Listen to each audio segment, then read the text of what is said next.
الحمد لله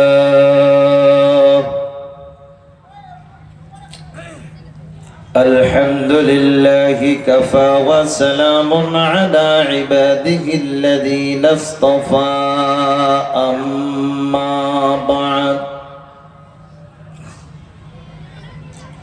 فقد قال الله تبارك وتعالى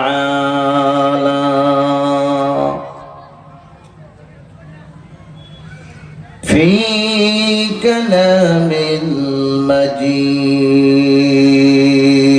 المجيد وفي فرقان الحميد أعوذ بالله من الشيطان الرجيم بسم الله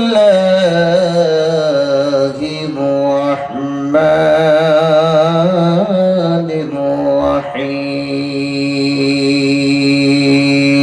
الرحيم فيغفر لمن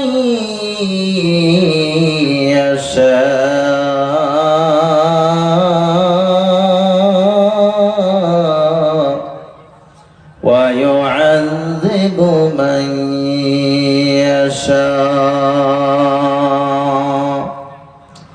والله على كل شيء قدير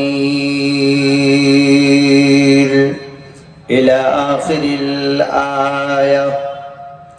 وقال النبي صلى الله تعالى عليه وسلم قال رسول الله صلى الله عليه وسلم فإن خير الحديث كتاب الله وخير الهدي هدي محمد صلى الله عليه وسلم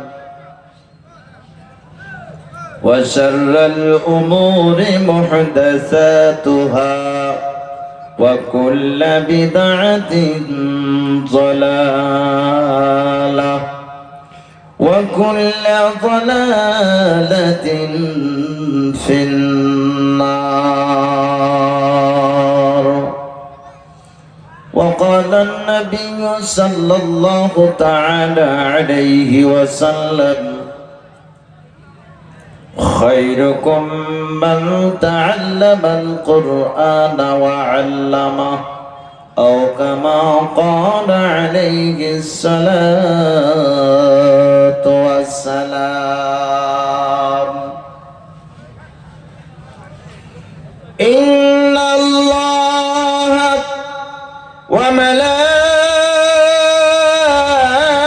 وملائكته يصلون على النبي يا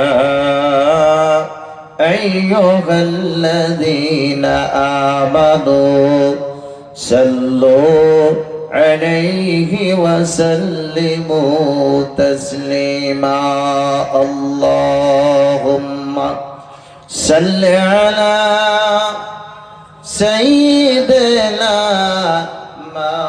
مولانا محمد وعلى آل سيدنا مولانا محمد একটু জোরে জোরে বলি আল্লাহুম্মা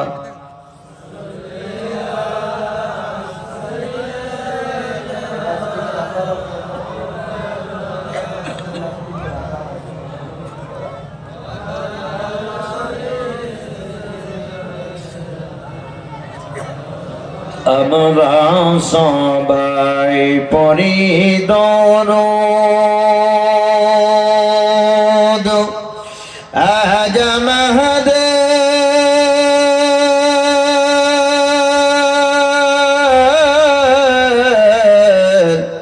খুশির দিন, দিনের জন্য করলেন কষ্ট, রাহমাতাল লিল আলামিন। আল্লাহুম্মা সাল্লি আলা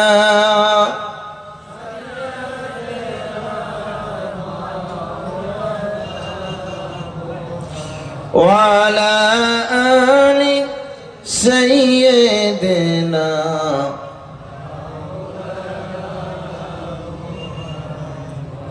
بلغ العلا بكماله كشف الدجى بجماله حسنت جميع خصاله صلوا عليه وآله بلغ العلا بكماله كشف الدجى بجماله حسنت جميع خصاله صلوا عليه وآله।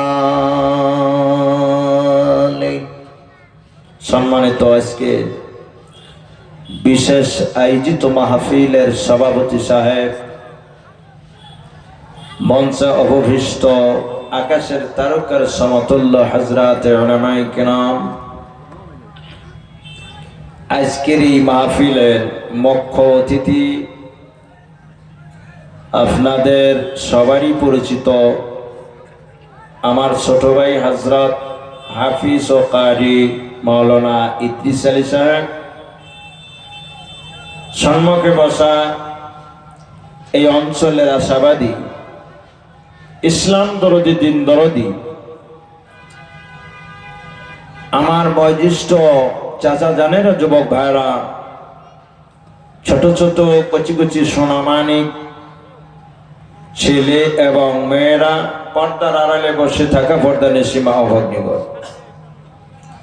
আল্লাহ পাকের লাখ শুকর যে মহান আল্লাহ পাক আমাদেরকে জালিসুর রহমান জলসায় বসার সুযোগ সময় দান করেছে।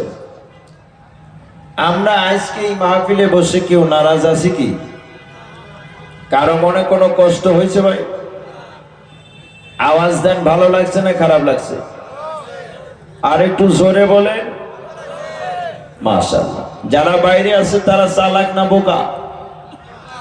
আরে ভাই জোরে বলেন। তারা তো মনে মনে ভাবতেছে জন্মের মিষ্টি খুরমা তো আমরাই খাইলাম, আর মনে হয় বাকি মানুষগুলো মনে হয় চোখে দেখে না। তবে যারা বাইরে ঘুরতেছে, এত সুন্দর নিজাম রেখে যারা বাইরে আছে, তারা তো সব থেকে বড় বোকা। এর থেকে বোকামি কাজ জীবনে আর করে নাই। আজকে মনে হয় তারা সেই বোকা কাজের মধ্যে লিপ্ত হয়েছে। কারণ আল্লাহর নবী বলেছেন, এই মাহফিলে বসে একবার সুবহানাল্লাহ বললে জান্নাতের ভিতরে একটা গাছ তৈরি হয়। আর বাজারে মিষ্টির দোকানের যদি পুরা মিষ্টিটা খাইয়া যদি পেট লোড করে, কয়টা নাকি পাওয়া যাবে? বরঞ্চ পেটের অসুখ হবে। এর থেকে বড় কাজ ওখানে হবে না। আল্লাহর নবী বলছেন, আহাব্বুল বিলাদি ইলাল্লাহি মাসাজিদুহা ওয়া আবগাজুল বিলাদি ইলাল্লাহি আসওয়াকুহা। সব থেকে পছন্দনীয় জায়গা হচ্ছে আল্লাহর কাছে মসজিদ ঘর, ধর্মীয় মাহফিল, ঈদের ময়দান, জানাজার ময়দান, মাদ্রাসার ময়দান। সব থেকে খারাপ জায়গা হচ্ছে বাজার। বাজার হইলো সব থেকে খারাপ জায়গা। কিন্তু আজকে বাজারে ভিড় বেশি, মাহফিলে মানুষ কম। উল্টাটা চলছে। শয়তানে বলতেছে এইখানে যাস না, ওখানে গেলে তো একবার সুবহানাল্লাহ বললে আমার শয়তানিত্ব কেটে যাবে, জান্নাতের ভিতরে গাছ তৈরি হবে। বলেন ঠিক কিনা? শয়তানের কাজ তো ওগুলো উল্টাটা করা। আপনি ভাবেন যে আমি মসজিদে যাবো, ও আপনাকে শেষরেই নিয়ে যাবো রাস্তা ঘাটে, বাজারে, চার দোকানে। এটা হলো শয়তানের কাজ। আল্লাহর নবী একটা হাদিসের মধ্যে বলছেন, ফকিহু ওয়াহিদুন আশাদ্দু আলা শাইতানি মিন আলফি আবিদ। একটা শয়তান হাজার আবিদ অলিকে ধোঁকা দেওয়া সম্ভব, একটা আলিমকে ধোকা দেওয়া অসম্ভব। সুবহানাল্লাহ। এখানে হকানি আলিম আছে, আপনাদের মাদ্রাসা আর গরব, আপনাদের মাদ্রাসার যিনি হেড হুজুর উনি খুব আনন্দারী মানুষ। আল্লাহ পাক ওনার ইলমের ভিতরে বরকত দিক, সকলে বলেন আল্লাহুম্মা আমিন। এখানে বসে উলামার মুখের দিকে একবার চাইলে তো নবী সাহেবের চেহারা দর্শন করা হবে। সুবহানাল্লাহ। নবী সাহেবকে দেখলে আল্লাহকে দেখা হয়। জোরে বলেন না সুবহানাল্লাহ। না সুবহানাল্লাহর পাওয়ার কপি খাত করে কমে গেছে। এই জায়গায় তো কপি খাত আর শশা খাতের বেশিরভাগ মানে আনন্দ চলে, তাই না? আল্লাহ পাক আপনাদেরকে তো এটাই একটা নিয়ামত দিয়েছেন।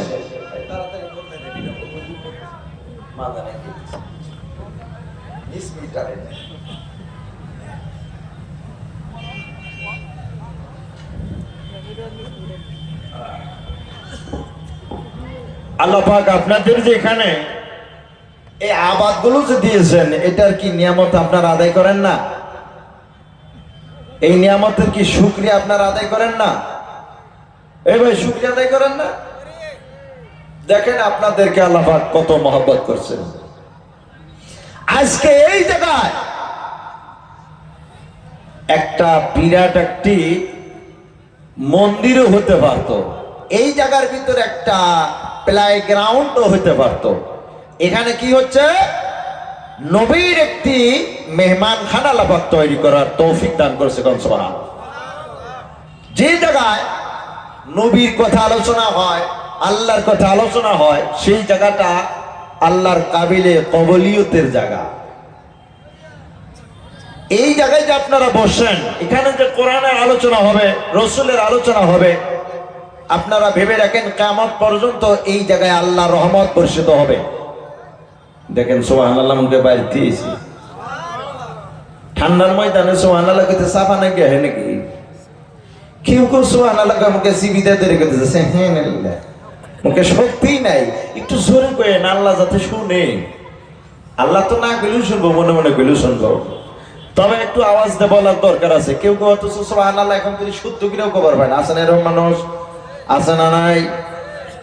তো এই জায়গার ভিতরে যে আজকে ধার্মিক মাহফিল হইতেছে, তা না হয়ে যদি গানের প্যান্ডেল হইতো তাহলে গুনাহ হইতো না ভাই?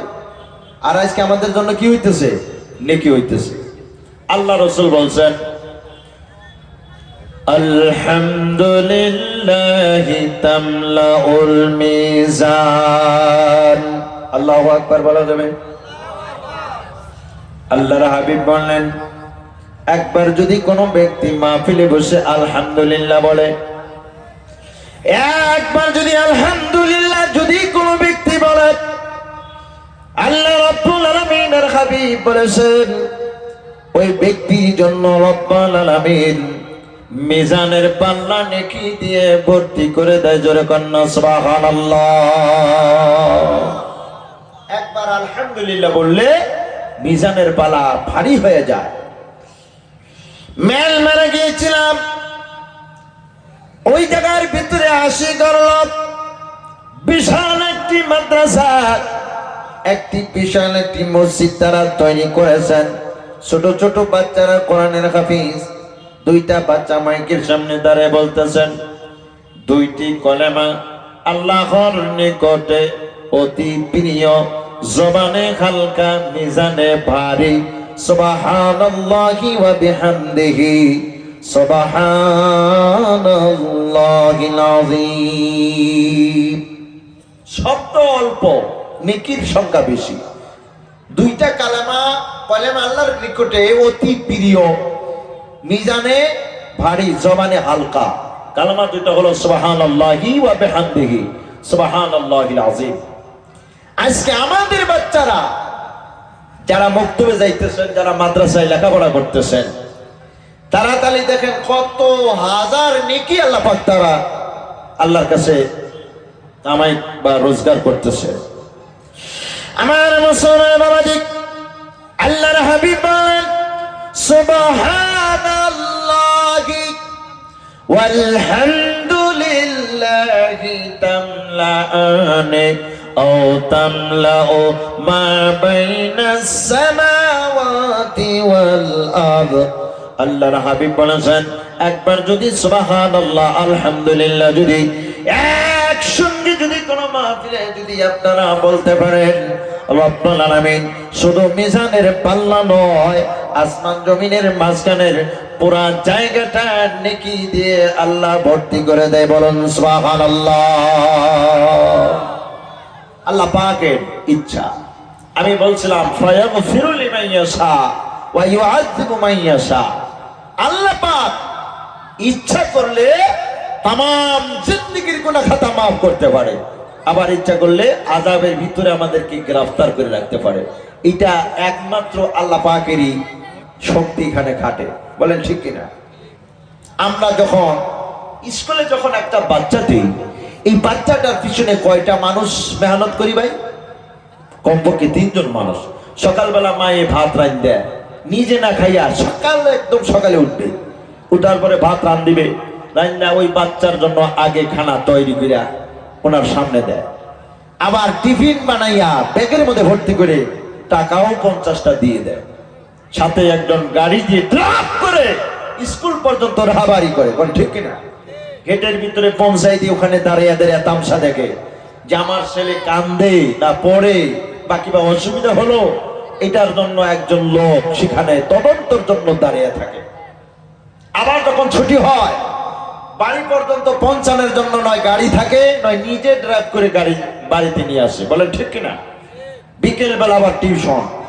একটি করে জেনারেলের বাচ্চার পিছনে কমপক্ষে মাসে 12,000 থেকে 15,000 টাকা খরচ করেন কিনা? 12 থেকে 15,000 টাকা খরচ। সব থেকে যেটা চোখা বেড়ে সেটা ইংলিশ মিডিয়ামে দেই, জাতীয় বিদ্যালয় শঙ্করদের, এগুলার মধ্যে আমরা তার মেহনতটা দিই। আর যেটা নিচের দরজার ব্রেন, কানা ল্যাংড়া গুজা, কথা বলতে পারে না, লেবরা পরে সিঁড়ি পরে নাক দিয়ে ফেটা বাইর হয়, যেটার কথা সাপ না, এটা বাসায় রাখি মাদ্রাসায় দিব। যদি পড়া না বলা হয় ভবিষ্যৎ বাগুন নিচে খাইতে পারবো বাজারে। কোন আমাদের নিয়ত এরকম কিনা? আমার মুসলমান বাবাজি, একটা বাচ্চাকে প্যারেন্টিয়াল চোখা বেড়ে গলা বাচ্চা, এরা কি ছোট থেকে মেহনত করে, 3 জন 4 জন মানুষ গুরুত্ব সহকারে মেহনত করে, মাসে 12,000 15,000 টাকা খরচ করে। আপনি ডক্টর বানিয়েছেন, ইঞ্জিনিয়ার বানিয়েছেন, না হলে সিআরপি বানিয়েছেন, আর্মি বানিয়েছেন, পুলিশ বানিয়েছেন, আইপিএস অফিসার বানিয়েছেন, কিন্তু আল্লাহর নবী বলেছেন এই বিশ্বের মুসলমান, একটা নিচের থেকে নিচের দরজার সন্তানকে তুমি মাদ্রাসায় নুরানি কায়দার থেকে নিয়ে মওলানা পর্যন্ত জীবনে বাবায় মাদ্রাসায় নজর দিয়ে দেখলো না। কোন ঠিক কিনা? মাদ্রাসায় এডমিশন করে দিলাম, নূরজামাল হুজুর বুঝুক কিভাবে খাওয়ান নাগবো ফোনা নাগবো। কোন ঠিক কিনা? কথা কন না কা? নূরজামাল হুজুর জানে কোন খাতের কপি আছে, কোন বাড়ির চাউল আছে, কোন বাড়িতে ডাউল আছে। হুজুরের দায়িত্ব হুজুরে ভিক্ষা করে খাওয়ায়। কোন ঠিক কিনা? আমার মুসলমান বাবাজি, আজকে নূরজামাল হুজুর মেহনত করে বাড়ি বাড়ি হাত পেতে সন্তান আপনার, কিন্তু নূরজামাল হুজুর হাতটা পাতলো, হাত পাইতা মানুষের দোয়ারে থেকে আতপ চাল, আওলা চাল, ডালের প্যাকেট, লবণের প্যাকেট, তেলের প্যাকেট খাওয়াইয়া গোটা কোরআন শরীফের হাফিজ বানিয়ে দিল। আল্লাহর নবী বলেছেন এই ব্যক্তি শুনে রাখো, জেনে রাখো, 25 বছর লেখাপড়া করাইয়া যদি তুমি 1 লক্ষ ইঞ্জিনিয়ারও যদি বানাও, আর নূরজামাল হুজুর একটা কানা ছাত্রকে যদি, ইতিম বাচ্চাকে যদি পড়াইয়া কোরআনের একটা হাফিজ বানিয়েছে, আল্লাহর নবী বলেছেন 1 কোটি ইঞ্জিনিয়ার যদি একদিকে দাঁড়িয়ে যদি দোয়া করে, এই দোয়া কবুল হতেও পারে না হতেও পারে, কিন্তু নূরজামাল হুজুরের একটা ল্যাংড়া গুজা ছাত্র কোরআনের হাফিজ হয়েছে। আল্লাহর রব্বুল আলামিনের হাবিব বলেছেন ওই হাফিজের দোয়া কবুল তো দূরের কথা, ওনার সুপারিশে 10 জন জাহান্নামীকে আল্লাহ জান্নাতে দিয়ে দিবে। সুবহানাল্লাহর পাওয়ার কমলো। 1 কোটি ইঞ্জিনিয়ার যদি সুপারিশ করে এই দোয়া কবুল হবে না, গ্যারান্টি নাই। কিন্তু একটা কোরআনের হাফেজ, এর দোয়া তো এমনিই কবুল। ডাইরেক্ট আল্লাহ ওনার জান্নাতের ফয়সালা করেছেন। শুধু উনি একাই যাবে না, ওই যে বাড়ি বাড়ি থেকে আওলা চাল, মিঠা তেল, কেউ পুর, কেউ ডাল, কেউ লবণ যারা দিয়েছেন এদেরকে সাথে নিয়েই জান্নাতে যাবে। সুবহানাল্লাহ। মাদ্রাসার দরকার আছে, আছে কই? আওয়াজ কই? পিছনের দিকে মরছে নাকি কবরস্থান? আমি তেজপুরে একটা প্রোগ্রামে গিয়েছিলাম, জায়গার নাম হয়েছে সুদূর বুদুর। পড়াই চলছে, আমি বলে থাকি জায়গার নামই সুদূর বুদুর। কিরে আমি কই যে কোন জায়গায় আসলাম, জায়গার নাম কিন্তু সুদূর বুদুর থাকে নাকি? একজনের জিজ্ঞাসা করলাম, এই ভাই অরিজিনালি বলেন তো জায়গার নাম কি? ভাই হুজুর আসলেই সুদূর বুদুর। ভাবলাম যে এই জায়গায় মানুষ আছে কিনা। মাহফিলে যাইতি অনেক মানুষ, তাদের মাহফিলে গরু কালেকশনই হইলো 35টা। কালেকশনের মডেল দিকে আমি গেলাম যে কিরি ভাই আপনারা মানুষ, জায়গার নাম হলো সুদূর বুদুর, মানুষ এত ভালো দেয়। কয় হুজুর এখন একজনের একটা উচিলে জায়গার নাম সুদূর বুদুর হয়েছে, এখন কি করবে? এর আগে যেটা জায়গা আছে এই জায়গার নাম হলো চতিয়া। দেখছেন জায়গার নাম? আলহামদুলিল্লাহ আপনাদের এই জায়গার নাম কি? কাটাজার নাকি গাইবান্ধা, দমনি, যাই হোক অনেক সুন্দর নাম। এই যে ভাই দুনিয়া দুনিয়া করতেছি, আমিও একদিন আর্মির চাকরি করছি ভাই। এই আর্মি, সিআরপি, পুলিশ এগুলা চাকরির মধ্যে সব থেকে কষ্ট বেশি। নামটা একটু বলো, যে আর্মির সামনে বললে তো কথা একটু অ্যাভয়েডেবল হলে তো মায়ের আরম্ভ করে দেয়। এই পাওয়ারটাই ওদেরকে আল্লাহ দিয়েছে। তবে ইখলাস, গুয়াহাটি আদাবাড়ি যখন আমি ইমামতি করি, রমজান মাসে একটা আর্মি ডেইলি তারাবি পড়তে আসে, কিন্তু আমি জানি না যে এটা আর্মি। হাফিজ সাহেব একদিন একটি আয়াতের মধ্যে একটা আয়াতের একটা ওয়ার্ড মনে হয় ছুটে গেছে, উনি পিছন থেকে লোকমা দেয়। সুবহানাল্লাহ, পিছন থেকে লোকমা দিছে। তারাবির শেষে আমি জিজ্ঞাসা করলাম যে ভাই আপনি লোকমা দিলেন না, আপনার কি কোরআনের হাফিজ নাকি, আপনি জানা আছে? উনি বললো যে হযরত मैं वर्ल्ड कुरान का हाफिज हूँ, मेरा घर गुजरात में है। कुरान শরীফের হাফিজ।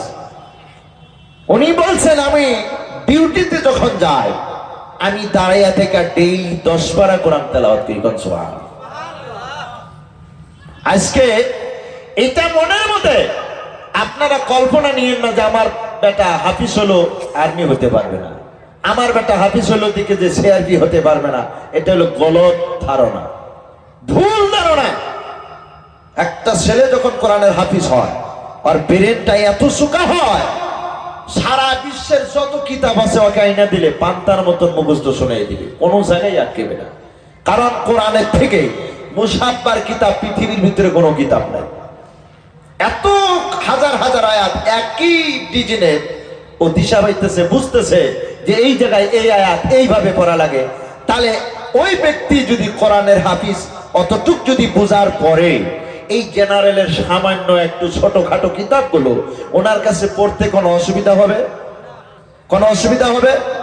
কিন্তু আমরা ভুল বুঝে বাচ্চাদেরকে আগে দিয়ে স্কুলে কন্টিনিউ। আমি গুজরাটে গিয়েছিলাম মুসাবাকাতুল কোরআনে তাফসিরুল মাহফিলে, তাফসিরে আমি একটু মুসাবাকায় গিয়েছিলাম একবার। এতটুক বাচ্চা কোরআনের হাফিজ, 9 বছরের থেকে 10 বছর। এটা জরুরি হয়ে গেল, কোরআনের হাফিজ 9 বছরে হতে হবে। কত সুন্দর নিজাম। আজকে গুজরাটের থেকে কি আমাদের আসাম ধনী না গরিব? জোরে কোন ধনী না গরিব? একবারেই গরিব। গুজরাটের সাদকা যাকাতের পয়সা দিয়ে তো আমাদের মাদ্রাসা চলে। তাহলে ওই জায়গায় তো হাফিজ আলিমের সংখ্যা বেশি, ওই জায়গায় ফকির হওয়া লাগছে। কথা বলেন ঠিক কিনা? ওই জায়গা তো আলিম হাফিজের গ্রেড, ওই জায়গা তো ফকির ভিক্ষা করে খাওয়া লাগছে। কিন্তু অথচ দেখেন না কোটি কোটি টাকা তারা যাকাত দিতেছে। কারণ যে জায়গায় আলিম বেশি হবে, যে জায়গায় ইসলামিক নিয়ম চলবে, যে জায়গায় কোরআনের তালিম চলবে, ওই জায়গায় আল্লাহর কোনদিনও রহমতের নাজাই হবে না, টাকার অভাব হবে না। সুবহানাল্লাহ। আল্লাহর হাবিব বলেছেন মান কারাআল কুরআন ওয়া হাফিযাহু আদখালাহুল্লাহুল জান্নাহ। জান্নাহ। জোরে বলেন আল্লাহু আকবার। আল্লাহর হাবিব বললেন, মান কারাআল কুরআন, যারা আল্লাহর কোরআনটা পড়ে, মান কারাআল কুরআন, যারা আল্লাহর কোরআনটা তেলাওয়াত করে, ওয়া হাফিযাহু, এবং কোরআনটাকে মুখস্থ করে, আদখালাহুল্লাহুল জান্নাহ, ওদেরকে আল্লাহ রাব্বুল আলামিন জান্নাতের ভিতরে প্রবেশ করে দিবে। বলুন সুবহানাল্লাহ। শুধু ওরা একাই যাবে না, ওয়া সাফাহু, ওদের সুপারিশে, ওদের সুপারিশে, ওয়া সাফাহু ফি আশারাতি মিন আহলি বাইতিহি, ওই হাফিজের সুপারিশে আপনার আহলে আউলিয়াত, বংশ বনিয়াত, এত থেকে 10 জন এরকম মানুষ জান্নাতে যাবে যাদের অলরেডি জাহান্নামের হুকুম হয়েছে, পিঠাইয়া যাদেরকে জাহান্নামের দরজায় করানো হয়েছে, ওখান থেকে এই হাফিজের সুপারিশে টান দিয়ে বের করে আল্লাহ পাক জান্নাতের ফয়সালা করে দেবে। কোন সুবহানাল্লাহ। তাহলে এই হাদিসের মধ্যে কি আছে? মান কারাআল কুরআনা ওয়া হাফিযাহু, মান কারাআল কুরআনা ওয়া আরমিআহু, আসেনি? সিআরপি আহু আছে, পুলিশ আহু আছে, মাস্টার আহু আসেনি? কথা বল না কেন? আমার মুসলমান বাবাজি, পৃথিবীর ভিতরে আল্লাহর হাবিব বলেছেন একটা দলের সুপারিশ কিয়ামতের ময়দানে কামে লাগবে, সেটা হলো কোরআনের হাফিজ, সেটা হলো কোরআনের আলিম। বন্ধুরা আমার, ইরাকের ভিতরে যখন কোরআনের কম্পিটিশন যখন শুরু হয়ে গেল, গানের প্যান্ডেলের মধ্যে গান যখন কম্পিটিশন শুরু হয়ে গেল, জাজমেন্ট বটনের মধ্যে টিভি দেয়, 5 মিনিট করে গান গায়, বটনের মধ্যে টিভি দিয়ে বন্ধ করে দেয়। আমার মুসলমান বাবাজি, কোরআনের একটি কারি, উনি বলছে আমি 5 মিনিট কেরাত গাবো, বলে তোমার জন্য পারমিশন দেওয়া হলো।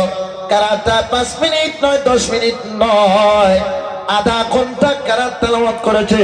জাজমেন্টের বটনের মধ্যে টিভি দেওয়ার মন নাই, বলে কন্যা সুবহানাল্লাহ। কোরআনের ক্ষেত্রে কোরআনের বরকতে জাজমেন্ট ওনাকে যে ওয়ার্নিং দিবে সেটাও ভুলে গেছে।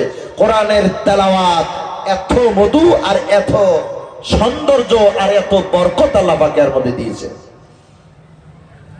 আমার মুসলমান বাবাজি, আজকে ভারতের জমিনের মধ্যে বড় বড় যারা আলিম আছেন, বাসকান্দের হুজুর এত বড় আলিম ছিলেন, সারা আসামের মধ্যে ওনার নাম আছে না নাই বলেন? বন্ধুরা আমার, বিশিংয়ের চর, দুপির বাটিতে বিশিংয়ের চর, এই লোকেরা বাসকান্দির হুজুরের কাছে নিমন্ত্রণ করার জন্য গিয়েছেন, হুজুর আমাদের চরের মধ্যে ভেঙ্গে চুরে চুরমারা হয়ে যায়, আপনি যদি দয়া করে একটু দোয়া করতেন মনে হয় আমরা সহায় পাইতাম। হুজুর বললেন, কি তারে বা, আমি তো কোনটা জানি না, আমার দোয়া আল্লাহ কবুল করবেনি, আমি তো গুনাহগার বান্দা। বিশিংয়ের চরের লোকেরা ওনারা বললেন, হুজুর আপনি দয়া করে একটু সময় দিন, আপনার বরকতি 2টা হাত তুলে যদি আল্লাহর কাছে দোয়া করেন, মনে হয় আল্লাহ দোয়া কবুল করবে। আমাদের ওই জায়গায় জিন্দেগিতে আর মনে হয় চুরমারা হবে না। হুজুর ওই জায়গায় আসছিলেন, দোয়াও করে নাই, ওই নদীর কান্দায় বসে পেশাব করেছিল। আজ পর্যন্ত সেই জায়গাটা নদী কেন, নদীর পাপও ভাঙতে পারে না। পেশাব করছে শুধু, দোয়া করে নাই।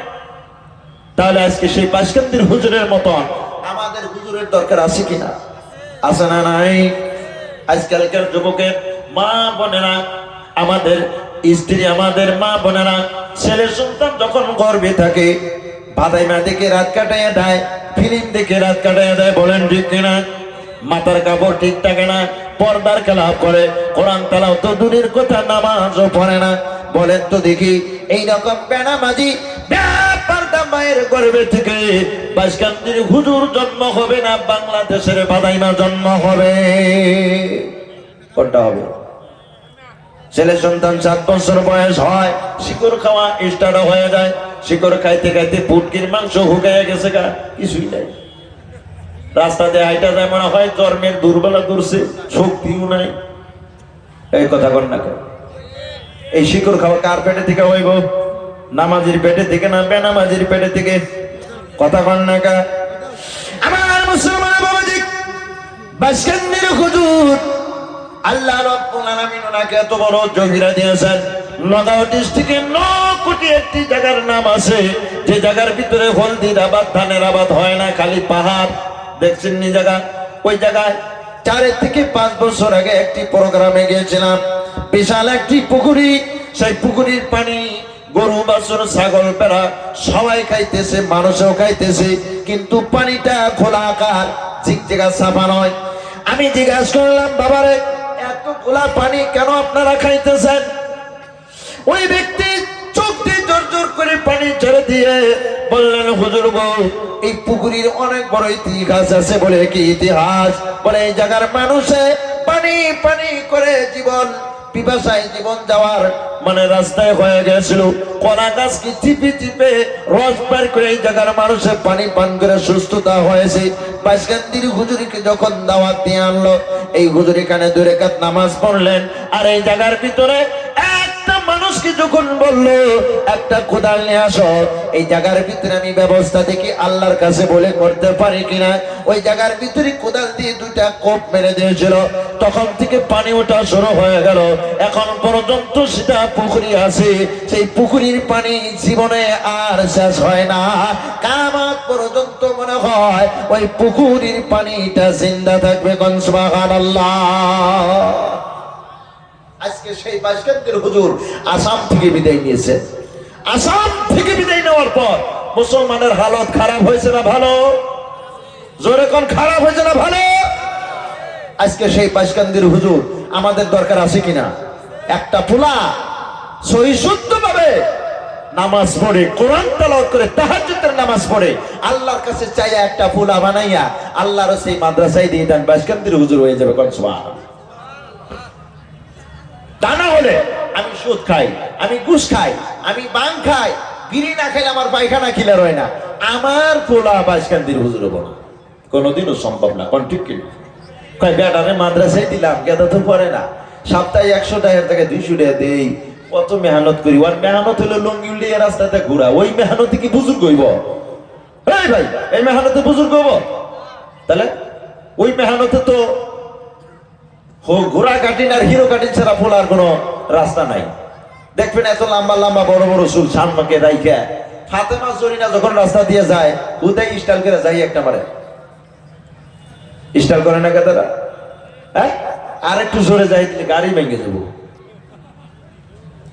দেখ বেটা, এই লম্বা লম্বা চুল রেখা ডেইলি সিনেমা দেখে। সিনেমা দেখতে দেখতে মনে পড়ছে যে ফকিরে 2টা টাকা দিই, কত গুনাহ যে করছি তার তো হিসাব নাই। ফকির বাবার থালির মধ্যে যখন 2টা নোট ছাইরা দিয়েছে, টুন্নুস করে শব্দ হয়েছে। হাতের হাত মাথার মধ্যে দইটা, কয় একটু ধোয়াই করি, এতক্ষণ ধরে বই রয়েছি, কেউ টেহা দেয় না, কেনা যে দিল, আরে এটাতে কোন আল্লাহর বান্দা। মাথার মধ্যে দইটা, কয় আল্লাহ ভালো একটা জামাই দেখাই মেয়েটার বিয়া হওয়ার তৌফিক দিও। গেদা কয় কি রে, দিলাম টেহা, হইলাম পুরুষ, বইবার কয় বিয়া। ফকিরের কি মাথা গোল ধরল নি? এই বেটা কি কস?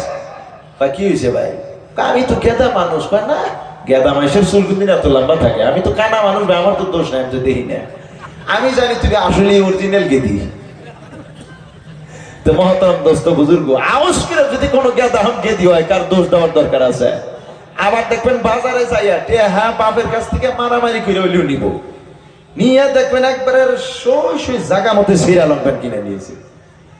জাগা মতো সিরা লঙ্কান কিনতে না বলা হয় না, ওইটা কিনতে যখন রাস্তা যাইতে যাবো, দেখবেন 5 মিনিট চাইয়া দেখবেন অনুগুটির পাহাড় বেরিয়ে গেছে। ওর লঙ্কান পুটকি দেয় একলাই খুঁয়া পড়তেছে, তাও জানে না। আর কয়দিন পরে এমন ঢঙের পোশাক আবো, লং প্যান্ট না ফিন্দিলেই চলবো। ন্যাংটার সাথে কত পুলিশে ঘুরতেছে, মানে যেটার হাতে ঘুরতেছে এটি হলো পাগলা, আর যেটি ঘুরতেছে ওটি হচ্ছে গোয়া পাগলার জন্ম। মানুষ কোনদিন ন্যাংটা হয়ে থাকলে ওটা কোনদিন মানুষের মতো ভরা কনসে দেখি। হ্যাঁ মহতরম দোস্ত বুজুর্গ, এইগুলো আমাদের পোলা মানে দেখে মনে মনে ভাবে কি রে, এটা ন্যাংটা হয়ে করে, আমরা তো কাপড় আছে ছিঁড়া থাকে থাকিয়া। কোন ঠিক কিনা? এইটা কি মুসলমানের কোন আইন আছে যে সিরা লম্পেন পেনটা ঘুরা, সামনে লম্বা লম্বা চুল রাখা? আবার দেখলেন একটা কাটিন, নতুন কাটিন আইছে, চারি মেহি দেখবেন একটা চুলও নাই, মাঝখানে শয়তানের নাগাল একটা টিলা আছে। এখনকার ফোলা অনেক ফোলা মানে এইভাবে চুল কাটে, কাটে না? কাটে না? নাই আগের যুগে চুরি করলে দেখছি বাচ্চা সারা বা হয়তো মুরব্বীরা দেওয়ানিরা বৈশা তারা আলম ফালম করে চুল কেটে স্যান্ডেল ম্যান্ডেল জুতা মুতা গলায় দিয়ে ঘুরাইতো, তাই না? এখনকার ফুলাহান মনে হয় নয় চুরি করবো, নয় কোন আনে কইটা ধরা গায়ে কিছু চেঁচা কোথাকে সাইজ করেছে, এইরকম আগেই সাইজ করে থাকে। যদি ধরা খায় আগেই সাইজ করে থাকে। আরে বাবা, এই সাইজ যদি ঠিক করার ইচ্ছা আছে, সাইজ থেকে যদি মানে বাইসা থাইকা আল্লাহর রাস্তায় যাওয়ার যদি ইচ্ছা আছে, এই মাদ্রাসার সাথে একটু সম্পর্ক রাখেন। সুবহানাল্লাহ। মাদ্রাসার পোলাপান কিভাবে চলে, এদের পোশাক কি, এদের চলন কি, এদের কাজ কি, এদের সাথে একটু সম্পর্ক রাখেন। কিয়ামতের ময়দানে এই তালবে ইলমের সাথে আল্লাহ জান্নাতে দিবে। সুবহানাল্লাহ। আমার মুসলমান বাবাজি, আমার বন্ধুরে, আল্লাহর নবী বললেন, এরে বিশ্বের মুসলমান, পৃথিবীর ভিতরে আসমান জমিনের ভিতরে আল্লাহ রাব্বুল আলামিন কোটি কোটি ফেরেশতা বানাইলেন। আজকে আপনারা মাহফিলে বসেন, আপনাদের চতুর্দিকে ৭২,০০০ ফেরেশতা ঘেরাও করা আছে। কোন সুবহানাল্লাহ। আজ ৭২,০০০ আছে, কালকে ওই ৭২,০০০ আসবে না। ডেইলি নতুন করে ৭২,০০০ ফেরেশতা আল্লাহ রাব্বুল আলামিন মানুষের তদন্তর জন্য প্রেরণ করে দেয়। মানুষকে রাস্তা, সঠিক রাস্তায় চলার জন্য। কেউ কেউ হতো বাড়ির থেকে যখন বের হয় দোয়া পড়ে না, দোয়া পড়ে না নাই, ওয়া উফাউযিদু আমরি ইলাল্লাহ ইন্নাল্লাহা বাসীরুম বিল ইবাদ সাল বনি ইসরাঈল কাম আতাইনাহুম মিন আয়াতিন বাইয়িনাতিন ওয়া মান ইউবাদদিল নি'মাতাল্লাহি মিন বাদি মা জাআতুহুম ফা ইন্নাল্লাহা শাদীদুল ইকাব। এই দোয়া যদি কোনো ব্যক্তি যদি বাড়ি থেকে বের হতে যদি ৩ বার যদি পড়ে, বুকের মধ্যে একটু ফুঁক দিয়ে যদি আল্লাহর নাম নিয়ে বিসমিল্লাহি তাওয়াক্কালতু আলাল্লাহ লা হাওলা ওয়ালা কুওয়াতা ইল্লা বিল্লাহ, আমার মুসলমান বাবাজি, এই দোয়া যদি পড়ে কোনো ব্যক্তি যদি ঘরে থেকে যদি রাস্তায় বের হয়, যত বড়ই ডাকাত হোক না কেন, যত বড়ই আলফা লিডার হোক না কেন, যতই মুসিবত হোক না কেন, আল্লাহ রাব্বুল আলামিন ২ জন ফেরেশতা আপনার সাথে ফিটিং করে দিবেন। যতক্ষণ পর্যন্ত আপনার বাড়িতে না পৌঁছেছেন, ওই ফেরেশতা আপনার পিছন থেকে তারা ছাড়া থাকবে না। জোরে কোন সুবহানাল্লাহ। আমার মুসলমান বাবাজি, এইভাবে সারা বিশ্বের জমিনের ভিতরে আকাশ পাতালে যত ফেরেশতা আছে, সব থেকে বড় ফেরেশতা হলো হযরতে জিবরাইল। জোরে বলেন ঠিক কিনা? ওনার ৬০০ পাখা আছে। একবার যদি আসমানের এক কোণায় থেকে যদি স্পর্শ করে, সেকেন্ডের ভিতরে আসমানের আরো কোণায় যেতে পারে। আমার মুসলমান বাবাজি, এই সমস্ত জিবরাইল আমিন, এই ফেরেশতা, এত বড় ফেরেশতা, এত মর্যাদা, একবার যদি আসমানের উপরে যদি পাখাটা মেলাইয়া দেয়, ৬০০ পাখা যদি একবার যদি মেলাইয়া দেয়, সারা আসমান জমিনের নিচে ছায়া হয়ে যাবে। একটা কোনো একটি জায়গা থাকবে না, একটা শুই পড়ার জায়গাও খালি থাকবে না। এত বড় পাখা আল্লাহ জিবরাইলকে দান করেছেন। আল্লাহ রাব্বুল আলামিন বললেন, যখন মাদ্রাসার তালবে ইলম যখন রাস্তায় বের হয়, আল্লাহ জিবরাইল আমিনকে বলে, যাও রে যাও জিবরাইল, আমার নবীর মেহমান খানার থেকে মেহমান বের হয়ে রাস্তায় তারা আনিগুনি করতেছে, ওদের পায়ের নিচে তোমার রহমতের পাখাগুলো বিছায়া দাও।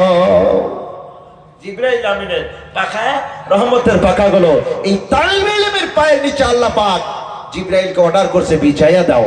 কারণ তারা ২৪ ঘন্টা আল্লাহর কালাম তেলাওয়াত করে। ২৪ ঘন্টা যারা কালাম তেলাওয়াত করে, এদেরকে আল্লাহ ভালোবাসবে কিনা? আর এদেরকে যারা ভালোবাসবে, ওদেরকে আল্লাহ ভালোবাসবে কিনা? কথা কন না কেন?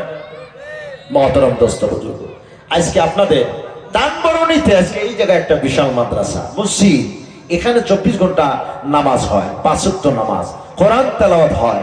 তারা সকালবেলা আপনারা যাই দেন, ডাল দেন আর কফি ভাজা দেন, তারা খানা খাইয়া ঠিক মতোই টাইম মতো তারা কোরআন তেলাওয়াত শুরু করে দেন। ঘন্টা বাই ঘন্টা ক্লাস হইতেছে।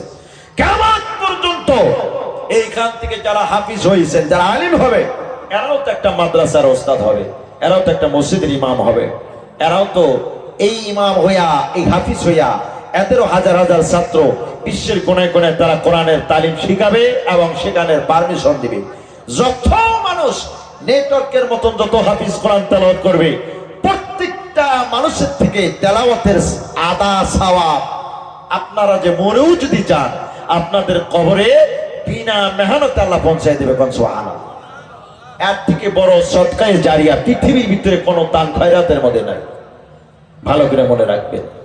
কিন্তু আজকে আমরা অনেকে মাদ্রাসা ছেলেদেরকে অপবাদ দিই যে এরা ভিক্ষা করে খায়, মানুষের বাড়ি বাড়ি ঘুরে খায়। বা এই অপবাদটা কোনোদিনও দিবেন না। কারণ আপনি যদি একটা চাউল, একটা দানা যদি আপনি দান করছেন, একটা দানাই যদি ও খায়, একটা শব্দ যদি পড়েছে, একটা শব্দর দাম সারা দুনিয়া বিক্রি করলে একটা কোরআনের আয়াত কিনতে পারবে?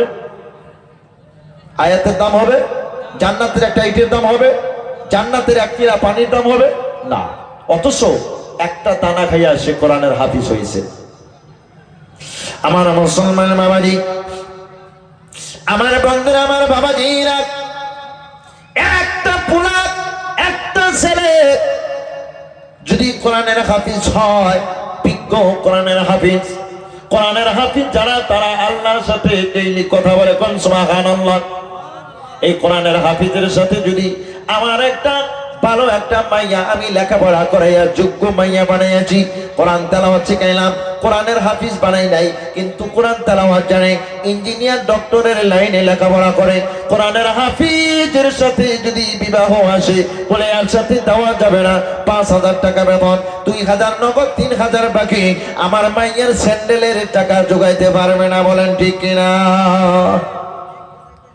মৌলানা সাহেবের সাথে যদি আসে, বলে 14 বছর খরচ, উনি লেখাপড়া করেছে, বয়স 22 থেকে 25 বছর হয়েছে, মাইয়ারা কয় এটা তো বুড়া মানুষ, এর সাথে বিবাহ বসা যাবে না। কথা কোন ঠিক কিনা?